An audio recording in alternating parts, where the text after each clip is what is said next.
Yo, what up everybody, SlyDemon here, and I just installed the FitCam X 4K dash cam suitable for RAM 1500s 2019 through 23.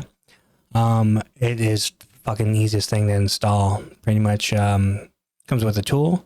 You pop that piece off right there. It got like 2 pop points. Pop it off. Gives you a whole new canister to put on there with the camera on it.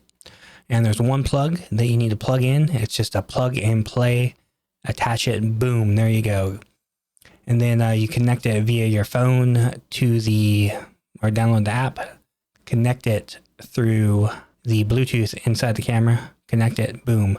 I did have to set it up for 4K. It's the only adjustment I had to do in the app. And there you go. It's seamless. You don't even know it's there.